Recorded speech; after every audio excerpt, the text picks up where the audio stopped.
Some of the most trusted child safety seats from the 1960s through the early 1980s were worse than useless. They were sold by major manufacturers. Parents installed them thinking they were doing the right thing. And in a collision, those seats made ejection more likely than having no restraint at all. Federal crash testing eventually proved what nobody wanted to believe. These 16 designs were not just ineffective. They actively increased the chance that a child would be thrown from the vehicle. And number 12 is something you have definitely seen in old family photos, still strapped into the back seat like it was protecting anyone. If you want to understand how automotive safety actually works and not just assume things exist because they are safe, hit subscribe right now. Because what I am about to show you will change how you look at every old car photo with kids in the back. The Ford Tot Guard. This thing launched in the early 60s and it looked like it made sense. A padded metal bar that hooked over the back of the front bench seat. You put your toddler behind it, the bar would keep them from flying forward. Except in any real collision, that bar had no anchor point strong enough to handle the forces involved. The hooks would rip free from the seatback almost immediately. Your child was not secured to the car. They were secured to a piece of furniture inside a moving projectile. In a frontal crash, the bar would either fail completely or become a battering ram with your kid behind it. By 1971, federal standards required child seats to have their own belts anchored directly to the vehicle structure, not to other seats. The Tot Guard and every design like it disappeared within 2 years. It looked responsible. Parents trusted Ford. And it did absolutely nothing except give people false confidence while their children sat completely unrestrained. Beautiful vintage design, totally illegal now, and it probably launched more kids through windshields than it ever saved. The Strolley We Care. This was one of the top-selling child seats of the 60s. It had a padded metal frame and a little steering wheel attached to the front so your kid could pretend to drive. That steering wheel was the problem. It was mounted on a rigid metal post. In a crash, that post was aimed directly at the child's face and chest. The seat itself had a single fabric strap across the lap, no shoulder restraint, and the whole thing attached to the car seat with hooks that could not handle more than about 50 pounds of force. In a 30-mile-per-hour collision, a 20-pound child generates over 600 pounds of forward force. The math was never going to work. Current standards require a 5-point harness, energy-absorbing materials in the chest pad area, and a steel frame that distributes load across multiple hard points in the vehicle. The We Care had none of that. It had a decorative steering wheel that would crush a ribcage. Kids loved that little wheel. Parents bought millions of these seats, and every single one of them turned a survivable crash into a life-threatening injury. The Can't Quit travel seat, sold throughout the 60s. This one was designed for potty-trained toddlers and the name tells you the priority. It had a waterproof vinyl cover and drainage holes in the bottom. The actual restraint system was an afterthought. A single lap belt made of cotton webbing, no buckle redundancy, no chest clip, and the frame attached to the car seat with friction and hope. In a crash, the Can't Quit would slide forward on the bench seat, hit the back of the front seat and either tip forward or compress. The child inside would keep moving. No crumple zone, no load limiting, just a kid and momentum. Modern seats are required to stay rigidly attached during a crash test that simulates a 50-mile-per-hour frontal impact. The Can't Quit would not survive the first tenth of a second. It kept kids dry on long drives. It did not keep them in the car during a collision.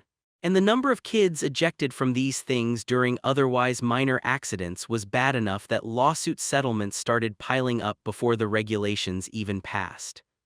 The Costco Peterson baby seat. Early 70s. This was a hard plastic shell with a metal tube frame and it hung from the back of the front seat like a little hammock. No base, no anchor to the car itself, just hooks over the seatback. The idea was that the parent in the passenger seat could turn around and interact with the baby. In a frontal collision, those hooks would pull free and the entire seat would catapult forward. The baby was not restrained to the car. The baby was restrained to a projectile inside the car. Some versions included a small canopy to shield the baby from sun. That canopy was also rigid plastic. In a crash, it would fold down onto the child's head. Federal Motor Vehicle Safety Standard 213 now requires every child's seat to pass a dynamic crash test while anchored directly to a rigid bench. No hooks, no fabric loops, hard bolted or latched to steel. The Peterson failed that standard so catastrophically that Costco recalled tens of thousands of units and quietly discontinued the entire line. It looked like a bassinet. It felt gentle and soft. And in any real accident, it turned your infant into a projectile with no chance of staying inside the vehicle. Here is the thing. If you are the kind of person who wants to know not just what was banned but why, and you want the actual data behind every major child safety regulation from 1960 to now, I have put together a detailed timeline with crash test results, fatality rates before and after each standard, and the specific mechanisms that made these old designs so lethal. It is not just a list. It is the full engineering and legal history that nobody ever explains. Grab it at the link in the description, you will not find this anywhere else.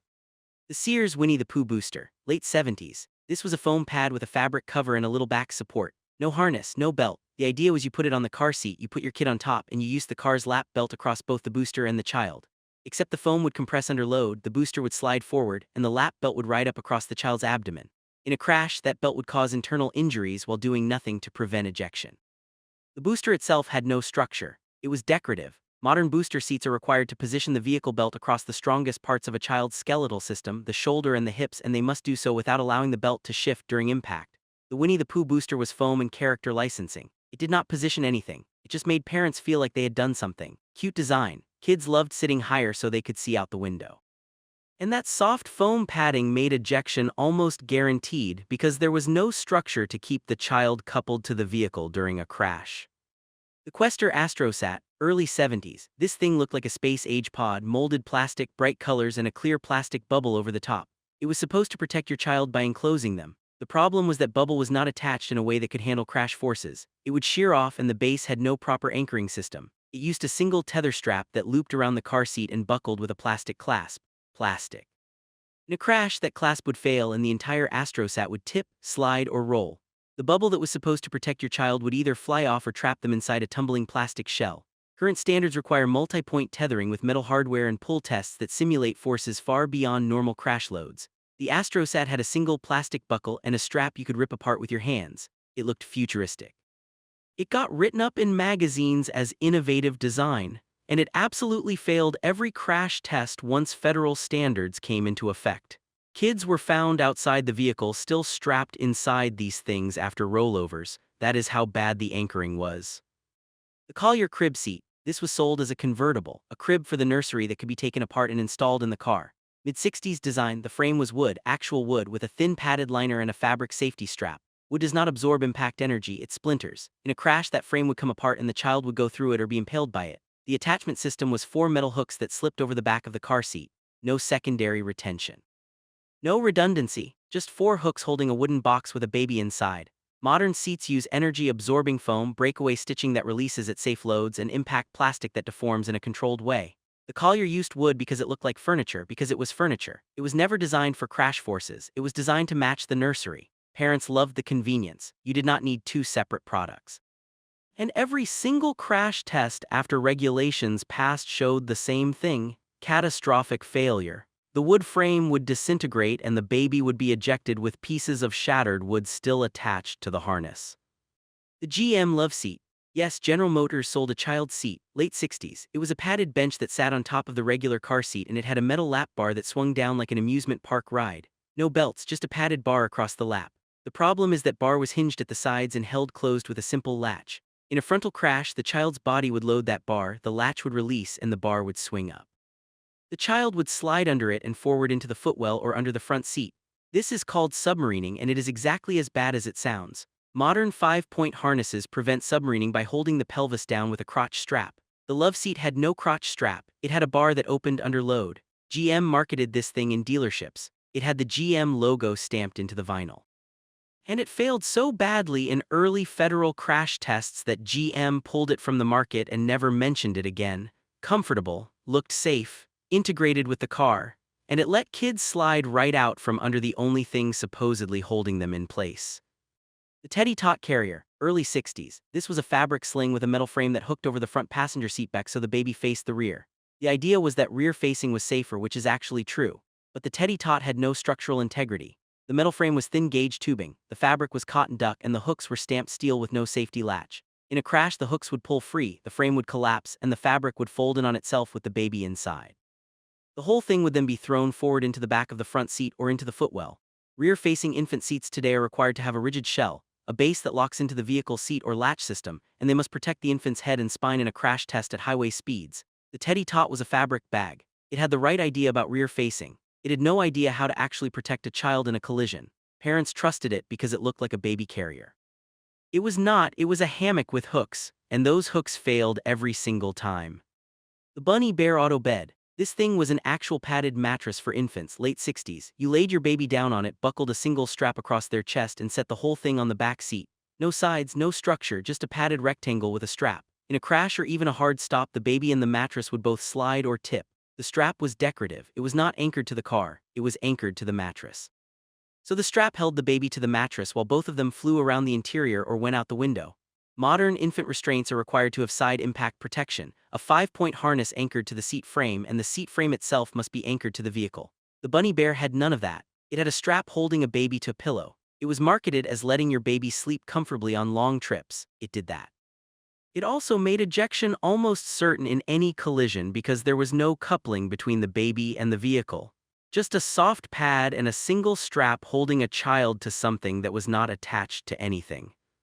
The Century Traveler, early 70s. This was one of the first seats to try to meet the new federal standards, and it almost made it. It had a 3-point harness, a plastic shell, and a proper tether strap, but the harness routing was wrong. The straps came out of the seat at an angle that put too much load on the child's neck during a crash. The plastic shell was also too brittle. It would crack during impact instead of flexing, and the tether strap, while present, was too long. The seat could pitch forward far enough that the child's head would hit the front seat before the tether went tight. Century recalled this model and redesigned it. The second version became one of the first federally compliant seats on the market, but the original Traveler, the one sold from 1972 to 1974, was a failed first attempt. It looked like it understood the new rules. It had the right components. But the geometry and materials were wrong, and kids were still being ejected or suffering neck injuries in crashes that should have been survivable. Close does not count in crash safety. The Traveler was close, and it still failed badly enough to require a recall and a total redesign.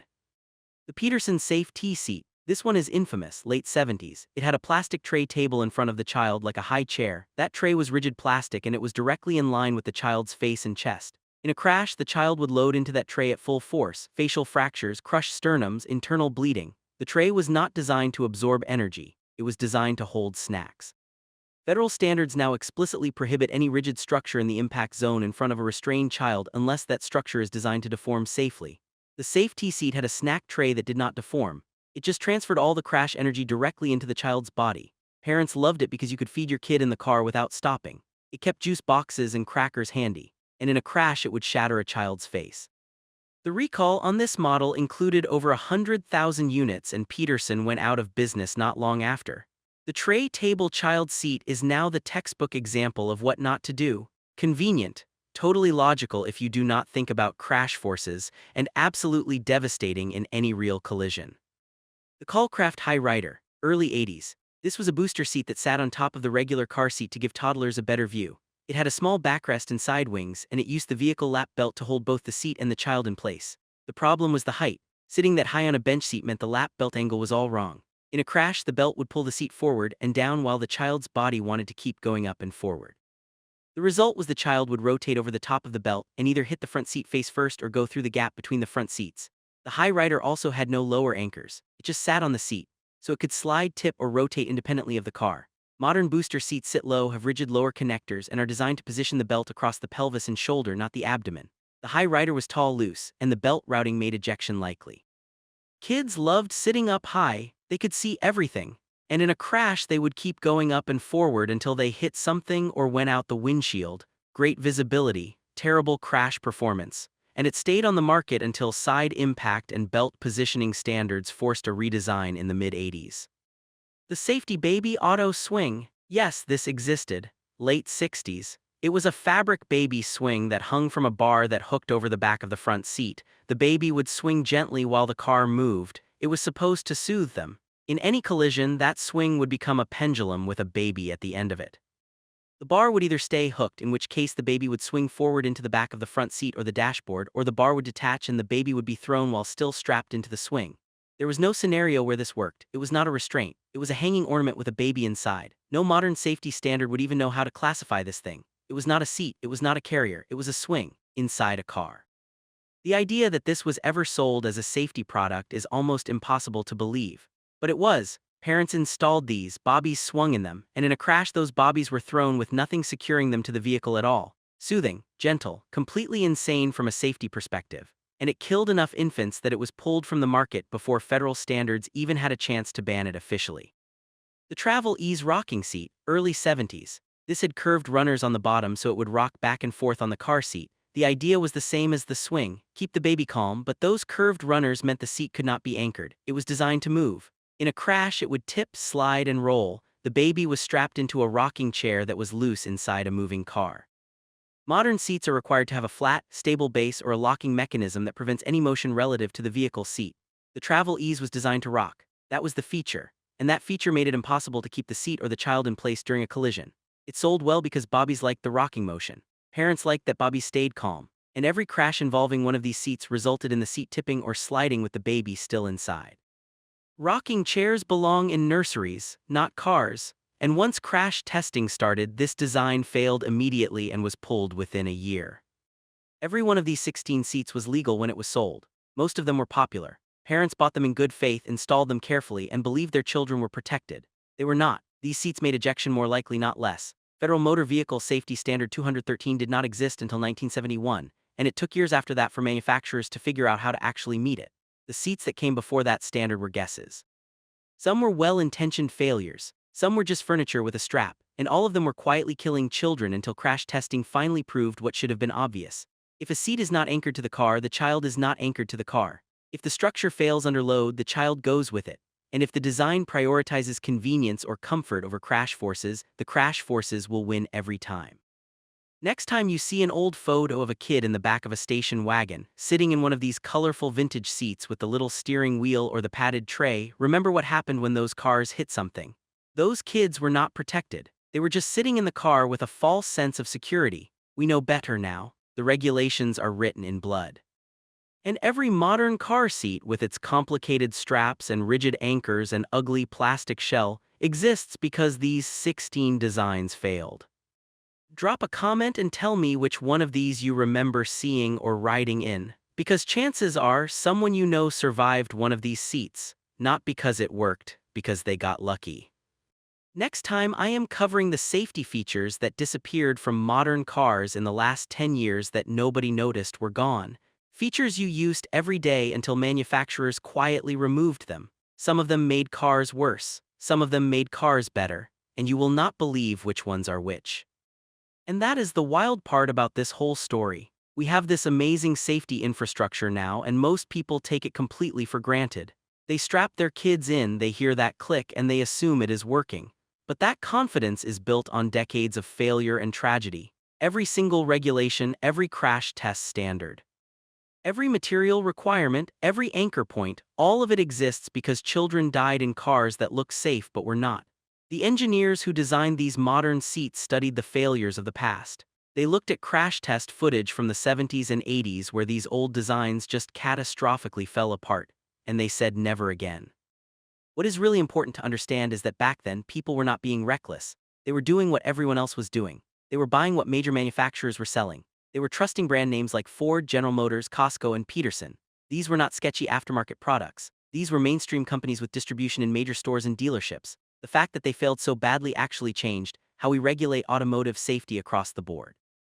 It is not just child seats. It is why we have mandatory crash tests for every new vehicle. It is why we have NHTSA and federal safety standards. It is why manufacturers have to prove their designs work before they put them on the market, because the alternative is kids flying through windshields in what parents thought were safe seats. Today, if you buy a child car seat from any major retailer, you know it has passed dynamic crash testing. You know it has been anchor tested. You know the materials will not shatter or collapse under impact. You know that if the seat is installed correctly, the child has the best possible protection that current engineering can provide. But that certainty cost lives to achieve. There is no way around that. Every standard we have was written because children died in crashes that should have been survivable. The regulations are absolutely written in blood. And understanding that history, understanding why these seats were banned, that actually matters. It makes you take the installation more seriously. It makes you understand that buckling up is not just habit, it is the result of people learning the hard way what happens when you do not. The other thing that is important is recognizing that safety is not always obvious. It is not always the thing that looks safest or feels safest. The Bunny Bear Auto bed felt safe. It was soft and padded and gentle. It felt like you were putting your baby somewhere comfortable, but that softness meant zero structural integrity. The Peterson Safe T seat looked responsible. It had a tray table, it had sides, it looked like a proper seat, but that tray table was a weapon in a collision. Looks matter way less than engineering matters, and that is a lesson that applies to way more than just car seats. When you see safety features or products marketed to you, the question is not, does this look safe? The question is, does this actually work under real stress conditions? What are the crash tests? What do the standards say? What has been proven? If you have made it this far, you understand something that most people do not. You understand that the products we use today exist because previous versions failed. You understand that regulations that seem annoying or overprotective exist because people died without them. And you understand that the history of safety is not a story of innovation for its own sake. It is a story of learning from failure. It is a story of people who wanted to do better for the next generation. It is a story of engineers and regulators saying we will not let that happen again. So when you see those old photos, when you see your parents or grandparents in cars with kids just loose in the back seat, or in these colorful vintage seats that were basically decorations, do not judge them. They were doing the best they could with what they knew. But appreciate how far we have come. Appreciate that your car has airbags because people died without them. Appreciate that your child's seat has latch because children were ejected from cars with old hook systems. Appreciate that there are standards and testing because someone fought for those standards after losing a child. That is the real story here, and that is why it matters. Make sure you are subscribed because next week we are diving into those disappearing safety features I mentioned. The ones that manufacturers quietly removed from new cars even though they actually worked. Some of them were redundant, sure, but some of them were genuinely protective and nobody really noticed they were gone until you went to use them and realized your new car did not have them anymore. That is a story that needs telling too. Thanks for watching and I will see you next time.